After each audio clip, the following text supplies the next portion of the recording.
தனியரசு என்ன ஆகும் இரட்டை இலை நீதிமன்ற வழக்குகள் என்ன சொல்கிறது? அம்மாவுடைய மறைவுக்கு பிறகு இரட்டை இலை தொடர்ந்து என்ன ஆகும் இரட்டை இலைங்கிறத நிறைய வரமாங்க. ஸ்ரீதாமா கேட்ட மாதிரியே இன்னைக்கு நாடு முழுக்க அதை தொடர்ந்து இன்னும் அது வினா வெளியே இருக்கிறது. அதுக்கு இன்னும் விடை கிடைக்கிறது. அந்த விடை தேர்தல் தான் இப்ப நம்ம தேர்தல் ஆணையம் உயர் நீதிமன்றத்தினுடைய அமர்வு. அதையொட்டி இப்ப தேர்தல் ஆணையத்தில் நேற்று விசாரணை. அதுல முக்கியமான மனுதாரர்கள் ஆளுமைகள் எல்லாம் தங்களுடைய உரிமைகளுக்கான நியாயமான வாதத்தை எடுத்து வைத்திருக்கிறார். அதுல பிரியம் நான் சொன்ன மாதிரி அதுல நிர்வாக ரீதியான உரிமையும் ஓபிஎஸ் உள்ளிட்ட மனிதர்களுக்கு இருக்கிறது. அரசியல் ரீதியான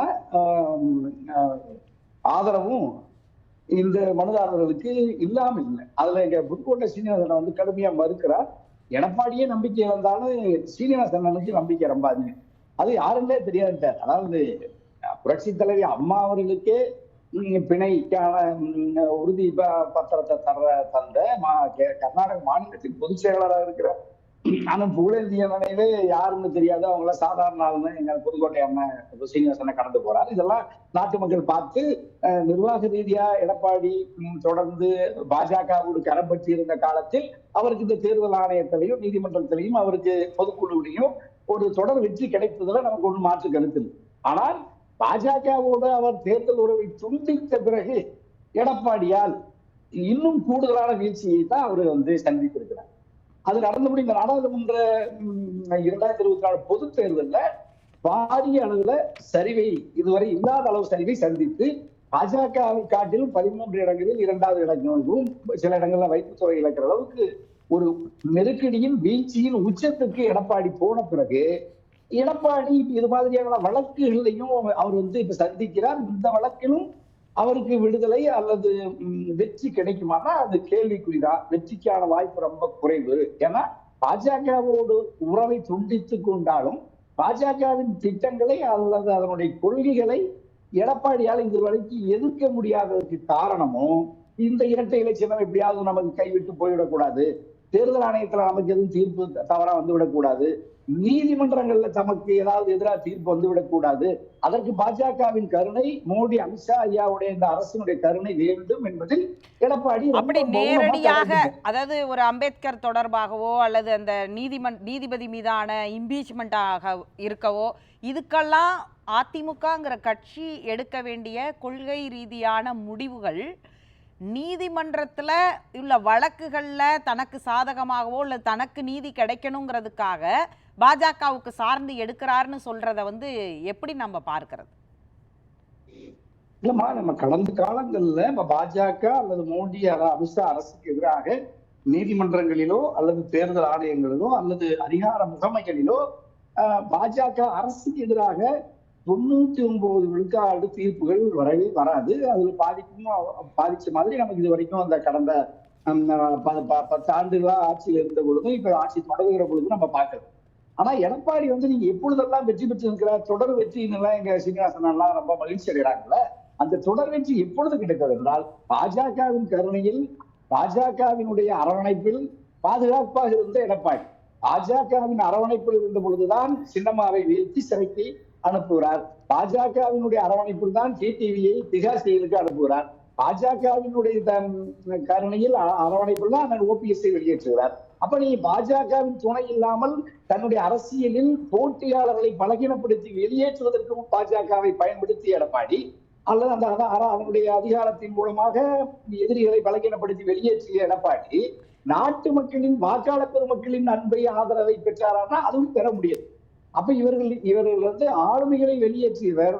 இவருடைய நடவடிக்கைகளை உற்று கவனித்து வருகிற தமிழ்நாட்டின் வாக்காளர் பெருமக்கள், அண்ணா திராவிட முன்னேற்ற கழகத்தினுடைய பாரம்பரிய வாக்காளர் பெருமக்களே எடப்பாடியினுடைய இந்த செயலை கண்டித்து, அதாவது வடநாட்டு டெல்லி பாஜக அதிகார மையத்தோடு கரம் பற்றி கொண்டு புரட்சி தலைவரும் புரட்சி தலைவர் அம்மாவும் உயிரை தந்து உருவாக்கிய அதிமுகவை அவர்கள் கட்டி காத்த கட்சியை டெல்லியிடம் அடமானம் வைத்து விட்டு தன்னுடைய கட்சிக்காக நீங்க சொல்ற அந்த பாஜக கருணைங்கிற வார்த்தையை எடுத்துக்கிறேன். அப்படி அடமானம் வச்சுட்டாங்க டெல்லியில நீங்க சொல்றீங்க இல்லையா? ஓபிஎஸ் என்ன செய்கிறார்? பாஜகவோட கூட்டணியில் இருக்கிறார். டிடிவி என்ன செய்கிறார்? பாஜகவோட கூட்டணியில் இருக்கிறார். சசிகலா இதுவரை பாஜகவை எதிர்க்கவில்லை. அப்ப இவங்க 3 பேரையும் பாஜகவோட கருணையில இபிஎஸ் வெளியேற்றி விட்டார், அவர்களை நிராகரித்து விட்டார், கட்சிக்கு வெளியே அனுப்பி விட்டார் அப்படிங்கிற வாதமே முரணா இருக்காதா? ஆமா, அதாம பாஜக. இப்ப நீங்க எடப்பாடியை கையில் வைத்துக் கொண்டு இவர்களை 3 பேரையும் பலகீனப்படுத்தி வலிமை இழக்க செய்து வெளியேற்றி அவர்களுடைய உறுதியை குலைத்தது. அப்பிறகு எடப்பாடி வலிமை பெற்று பாஜகவின் கட்டுப்பாட்டிலிருந்து தடுமாறுகிறார், போதிய அளவு தொகுதியை தரவில்லை, தேர்தல் உறவை துண்டித்துக் கொண்டார் என்றால் பாஜக இப்ப நீங்க கேட்கக்கூடிய மூல கேள்வி இதுதான். இந்த கேள்விக்கு தான் இப்ப பாஜகவுடைய நகர்வு மாறுகிறது. அப்புறம் அதனுடைய பார்வை மாறுகிறது, அதனுடைய ஆயுதம் கைமாறுகிறது. அதுதான் இப்ப நீங்க எடப்பாடியை பலகீனப்படுத்திவிட்டு எடப்பாடியை கையில் வைத்துக் கொண்டு யாரை பலகீனப்படுத்தியதோ பாஜக, பலகீனப்படுத்தியவர்கள் எல்லாம் கையில் எடுத்துக் கொண்டு எடப்பாடியை பலகீனப்படுத்துகிறதுக்கு தான் இப்ப எத்தனிக்கிறது. அதுதான் இன்னைக்கு நீங்க நம்ம சூரியமூர்த்தி வழக்குல இப்ப நீங்க எங்க வாதத்தை நீங்க யாருன்னு தெரியாத ஒருவருடைய வழக்குக்காக இந்த தேர்தல் ஆணையமும் இவங்களை எல்லாம் விசாரணைக்கு அழைத்தது, நீதிமன்ற விசாரணைக்கு அழைத்து அறிக்கை தாக்கல் செய்ய வேண்டும் என்று அமர்வு சொன்ன உயர் நீதிமன்ற அமர்வு. இதெல்லாம் நீங்க எங்க எடப்பாடி ஏற்கனவே பல முறை நீதிமன்றங்களில் போய் இந்த முறையீடு எல்லாம் பண்ணியிருக்காரு. அப்ப நீங்க சென்னை உயர் நீதிமன்றத்துல அமர்வுல போய் எடப்பாடியுடைய வழக்கறிஞருக்கு சொல்லியிருக்கணும், ஐயா சூரியமூர்த்திங்கிறது எங்க கட்சியிலேயே கிடையாது. இன்னும் சொல்ல போனா எங்க சேவி சண்முகன் முன்னாள் சட்டத்துறை அமைச்சர், மூத்த வழக்கறிஞர், அதிமுகவினுடைய அமைப்பு செயலாளர், அவர் நாடாளுமன்ற மேலவை உறுப்பினர். அவர் சொல்றாரு, அதாவது யாருன்றே தெரியாத நம்ம சூரியமூர்த்தி தன்னுடைய கட்சிக்கு எதிராக ஒரு கட்சியை துவக்கி 2021 இரட்டை இலை சின்னத்திற்கு எதிராகவே போட்டியிட்டவர். ஆகவே அவருடைய மனுக்களை தள்ளுபடி செய்யணும்னு நேற்று அண்ணன் டெல்லி தேர்தல் ஆணையத்தில் சொன்னார்ல, ஏன் அதை சென்னை உயர் நீதிமன்றத்தின் அமர்வுல போய் ஏன் இந்த எடப்பாடியுடைய வழக்கறிஞர்கள் ஏன் முன் வச்சாங்களா, முன் வைக்கலையா? அப்ப நீதிமன்றம் அதை ஏற்றுக்கொண்டதா நிராகரித்ததா? இதற்கு இப்பொழுது வரைக்கும் நம்ம யாருமே இந்த கேள்வி எழுப்பவே. இதற்கு முன்பு வந்த நீதிமன்ற வழக்குகள் எல்லாம் அடிப்படையிலேயே எடப்பாடியினுடைய வழக்கறிஞர்கள் உடனடியா ஓடோடி சென்று மனுதாரர்களினுடைய தகுதி குறித்து முறையிடுவாங்க. அப்ப மனுதாரர் ஒரு கட்டத்துல அண்ணன் ஓபிஎஸ் அவர்களினுடைய இரட்டை இலை அந்த அதிமுக கொடியையே வாகனத்துல பயன்படுத்தக்கூடாது, கட்டி எனக்கு தெரியும் உலகத்திலேயே கட்சியினுடைய வேஸ்டி கட்டக்கூடாதுன்னா இந்த நீதிமன்றத்துல தீர்ப்பு வாங்கினதை பார்த்த எடப்பாடி. ஆனா இனிமேல் அப்படி ஒரு தீர்ப்பெல்லாம் வராது. அதுதான் இப்ப நம்ம சென்னை உயர் நீதிமன்றத்துல எடப்பாடி ஏன் போய் இந்த முறையீடு செய்யல? அப்ப சென்னை உயர் நீதிமன்றத்துல இடையூட்டு மனுவா போய் சேர்ந்துக்கிறாரு அண்ணன் ஓபிஎஸ், நம்ம அரவிந்த் பாண்டியனையா போறாங்க, நம்ம ராஜவிஜய் மேடம் எல்லாம் ஓபிஎஸ் வழக்கறிஞர் போறாங்க. இல்ல அப்ப சென்னை உயர் நீதிமன்றம் இதுல முகாந்திரம் இருக்குன்னு பார்த்துருக்குது. அதனாலதான் இத ஆரம்பத்திலேயே இந்த வழக்கை அவங்க ஸ்குவாஷ் பண்ணல, அவங்க இந்த வழக்கை எடுத்து நடத்தி இருக்கிறாங்க. டெல்லி உயர்நீதிமன்றமும் அந்த அடிப்படையில் நடத்தி தான் தேர்தல் ஆணையத்துக்கு 4 வாரம் கெடு விதிச்சிருக்குது. ஆனால் இது ஒரு காரணமா அங்க இல்ல, பொருட்டா இல்ல. இதை இபிஎஸ் தரப்பு அவங்க தரப்புல இதை அக்செப்ட் பண்ணிக்கலன்னு சொல்ல வரீங்களா? ஆமாமா, இப்ப நீங்க எடப்பாடி தரப்புல இப்போ அவங்களுக்கு இதுவரைக்கும் இல்லாத ஒரு அச்சம் எங்கிருந்து வருது? பாஜகவோட தேர்தல் உறவு இருந்திருந்தா இப்ப அவங்க அச்சப்பட மாட்டாங்க. இப்ப தேர்தல் உறவை துண்டித்துக் கொண்டாலும் கொள்கை உறவையோ நிர்வாக உறவையோ இப்பொழுது வரை அவர்கள் பராமரிக்கிறார். அப்ப பாஜக இப்பொழுது திரைமறைவில் எடப்பாடியோடு மீண்டும் இப்பொழுது பேச்சுவார்த்தை நடந்துகிட்டு இருக்கு. எல்லாரும் எடப்பாடியோட ஆட்கள் டெல்லி போயிருப்பாங்க. இதுக்கு ஏதாவது ஒரு சமரசம் ஏற்பட்டுச்சுன்னா ஒரு எடப்பாடிக்கு சாதகமான கூட தீர்ப்பு வரலாம் தேர்தல் ஆணையத்துல. ஆனா எடப்பாடியின் பிடிவாத போக்கு நீடிக்குமானால் அந்த முடிவு தெரிகிற வரை தேர்தல் ஆணையம் இதுல ஒரு முடிவு சொல்லாம நிறுத்தி வச்சிருவாங்க. எடப்பாடி சரியா வரலன்னா எடப்பாடிக்கு எதிராக தீர்ப்பு வரும், ஆணைகளினுடைய அறிவிப்புகள் வரும். அப்ப எடப்பாடி ஒழுங்காயிட்டாருன்னா எடப்பாடிக்கு ஆதரவாகவும் அல்லது அந்த ஒழுங்குபடுத்தப்பட்ட ஒப்பந்தத்தின் அடிப்படையில் எடப்பாடி இவர்களை எல்லாம் அரவணைத்து ஒன்றுபட்ட அதிமுக அவர்கள் பாஜகவினுடைய அந்த ஒப்பந்தம் அல்லது திட்டத்தை ஏற்றுக்கொண்டால் எடப்பாடி அதன் அடிப்படையில் தீர்ப்புகள் வரும். ஆனா எடப்பாடி தன்னிச்சையாக தனக்கு இருக்கிற உரிமை என்கின்ற அடிப்படையில், பெரும்பான்மை என்கின்ற அடிப்படையில் ஒரு காலம் தேர்தல் ஆணையத்திலிருந்து இந்த முறை இரட்டை இலை சின்னத்தை எடப்பாடி பெறவே முடியாது, நீதிமன்றங்களிலேயும் பெற முடியாது. ஏன்னா இப்ப நீதிமன்றம் நீண்ட காலமா போராடிய இந்த உரிமைக்காக போராடுகிற அதிமுகவின் உயிரான இந்த நிர்வாகிகள் இருக்காங்களாமா, சூரியமுத்தையாவோ நம்ம புகழேந்தி அண்ணனோ கேசிபியோ ஓபிஎஸ்ஓ இவர்கள் எல்லாம் நீண்ட காலமாக நீதியை நம்பி தன்னுடைய புரட்சி தலைவர் நிறுவன தலைவர் அதிமுகவினுடைய நிறுவனர் உருவாக்கிய சட்ட கட்சியினுடைய அமைப்பு விதிகளின்படி தனக்கு இருக்கிற உரிமைகளுக்காக தான் அவங்க போராடினாங்க. அப்ப அவங்க இந்த போராட்டத்தை இவ்வளவு காலம் அந்த போராட்டத்துல நீங்க சொல்லுங்க, எம்எல்ஏக்கள் எல்லாரும் இபிஎஸ் தரப்புல தான் இருக்கிறாங்க. அப்ப நாளைக்கு இது கட்சி ரீதியாக பொதுக்குழு செயற்குழு இபிஎஸ் கிட்ட தான் இருக்கிறாங்க. எந்த கிரவுண்டில் நாளைக்கு அவங்க கிட்ட கொடுக்கறதுக்கான வாய்ப்புகள் இருக்கு? இப்போ ஓபிஎஸ் கிட்ட கொடுக்கறதுக்கோ அல்லது இந்த வழக்கை நடத்தக்கூடிய ராம்குமார், சூரியமூர்த்தி, கேசிபி, புகழேந்தி இவங்க கிட்ட போறதுக்கான வாய்ப்புகள் எந்த அளவுக்கு அதுல இருக்குன்னு ஒரு கொஸ்டின் இருக்குல்ல. அவங்களுக்கு என்ன ஹோல்டு இருக்கு? இவருக்கு ஹோல்டு இல்லை, அதுக்கான காரணங்கள் அரசியல் கால்குலேஷன் சொல்றீங்க. அவங்களுக்கு என்ன ஹோல்டு இருக்கு? இல்லம்மா, இதுல இப்ப யாருக்கு இதுல உரிமை அல்லது வலிமை அல்லது தார்மீக பொறுப்பு அப்படின்னு பார்த்தா நீங்க யாருக்குமே அந்த ஹோல்டு இல்லை. ஏன்னா இந்த ஓர்மையை சிதைத்து அதிமுகவுடைய இந்த பலகீனமான இந்த பயணத்தில் இருந்துதான் பாஜக வலிமை பெறுகிறது தமிழ்நாட்டுல. அப்ப தமிழ்நாட்டில் பாஜக வலிமை பெற வேண்டுமானால் அதிமுக வலிமையை இழக்க வேண்டும். அப்படின்னா நீங்க வலிமை இழப்பது இதுதான். இது மாதிரி நீதிமன்றங்கள் இப்போ ஒரு குடும்பத்தில் ஒரு சொத்து தாவா வருதுன்னா நீங்க அந்த குடும்பம் எப்படி நிம்மதியா இருக்க முடியும்? உரிமை நீதிமன்றத்துல ஒரு வழக்கு இருக்குனாலே அந்த குடும்பத்தால நிம்மதியா இருக்கவே முடியாது. அது மாதிரி தான் அதிமுகவோட தொடர்ந்து இந்த மாதிரியான வழக்குகளும் அந்த வழக்குகளுக்காக இவர்கள் கவனத்தை செலுத்தி இவர்கள் சுயமாக முடிவெடுத்து அரசியல் கட்சியை நடத்த முடியாது.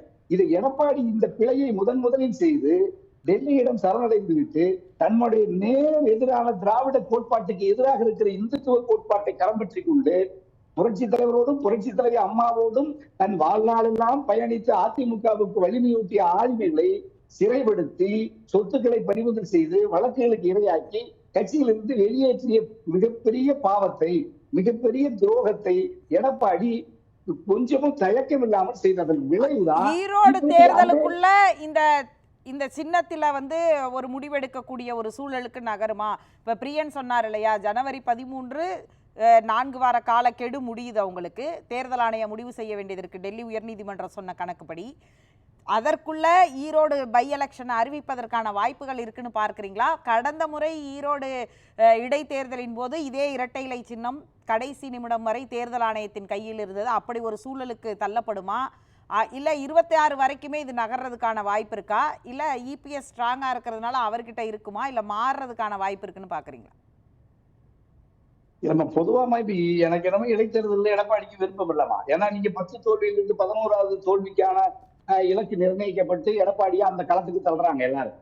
அதாவது அந்த சூழல் அமைஞ்சிருச்சு, வேற வழி இல்லை. அதுல களத்தில் போட்டியிட வேண்டுமா போட்டியிட வேண்டாமா என்பதை எங்க சீனிவாசனும் எங்க ஸ்ரீதரியால தான் சொல்லணும். ஏன்னா எடப்பாடியினுடைய மனநிலை இரட்டை இலை, அதாவது ஈரோடு கிழக்கு இடைத்தேர்தலில் போட்டியிடுவதா இல்லை எனக்கு தெரியும். மனப்பூர்வமா எடப்பாடி அதுக்கு விருப்பம் இல்லை. அதே மாதிரி நீங்க இந்த இடைத்தேர்தலிலேயே தேர்தல் ஆணையம் ஒரு முடிவு சொல்லி இரட்டை இலையை முடக்குவதா அல்லது எடப்பாடியிடம் தருவதாங்கிற முடிவுக்கு அவசரப்பட்டு வராது. ஏன்னா நீங்க எடப்பாடிக்கு இரட்டை இலை இப்பொழுது தந்தாலும் கூட இரட்டை இலை அங்க வெற்றி பெற போறது அல்லது இரட்டை இலை முடக்கப்பட்டாலும் அந்த முடக்கப்பட்டதனால்தான் திமுக வெற்றி பெற்றுவதுங்கிற முடிவுக்கு வந்துட முடியும். எடப்பாடியால ஏதாவது ஒரு சின்னத்துல போட்டியிட்டு மிகப்பெரிய வைப்பு தொகை இலக்கிற நெருக்கடிக்கு போகும், அல்லது 2வது 3வது இடத்துல பாஜக அணியோ நாம் தமிழரோ அல்லது விஜய் மறுபடியும் ஏதாவது ஒரு முடிவெடுத்து வர்றாரான்னு தெரியல. ஏன்னா எடப்பாடிக்கு இப்ப இருக்கிற அரசியல் சூழல் தன்னுடைய சொந்த கட்சிக்குள்ளேயும் நெருக்கடி, பாஜகவினுடைய மத்திய தலைமையாலையும் நெருக்கடி, இதர புதிய அந்த போட்டியாளர்கள் விஜய் மாதிரியான போட்டியாளர்களுக்குள்ளேயும் தன்னுடைய இருப்பை தக்க வைத்துக் கொண்டு 2வது இடத்தை நிறுத்துவதற்கே கடுமையான போராட்டத்தில் எடப்பாடி இருக்கார். ஆகவே அரசியல் ரீதியான நெருக்கடிக்கு இரையாகி இருக்கிற எடப்பாடி நீதிமன்றம் தேர்தல் ஆணையத்தின் நெருக்கடிக்கும் இரையாகி இதுவரை இல்லாத அளவுக்கு ஒரு முற்றிய நிலையில நெருக்கடியில் எடப்பாடி பரிதவிக்கிறார். ஒரே முடிவு ஒற்றுமைதான். இவங்களுக்குள்ள ஒற்றுமைப்பட்டுட்டாங்கன்னா இவங்க வலிமை வர முடியும், வழக்குகள்லாம் திரும்ப பெற்றுக் கொள்ள முடியும். புரட்சி தலைவர் அம்மாவுடைய கனவு நனவாங்க. ஆகவே எடப்பாடி இபிஎஸ் இப்ப நம்ம ஓபிஎஸ் அண்ணா, இப்ப புகழேந்தி, கேசிபி, இப்ப சூரியமூர்த்தி எல்லாருமே ஒன்னா வரலாம். அது உடனடியே சின்னமா உட்பட எல்லாம் ஒரு ஒற்றை தலைமைக்குள்ள வந்துட்டாங்கன்னா, ஒரு கூட்டி ஒற்றை தலைமையா விடுதலைகளை மறந்துட்டாங்கன்னா இப்ப இந்த இந்த ஈரோடு கிழக்கு இடைத்தேர்தலையே கிட்டத்தட்ட நெருக்கி வெற்றியை நுகர முடியுமா? ஆனா அதுக்கு எடப்பாடி முடிவெடுக்காததுனாலதான் எடப்பாடி தொடர்ந்து பின்தங்குகிறார். எடப்பாடியோட இந்த முடிவு நீடிக்குமானால் எடப்பாடியால் வெற்றி பெற முடியாது. ஒற்றுமை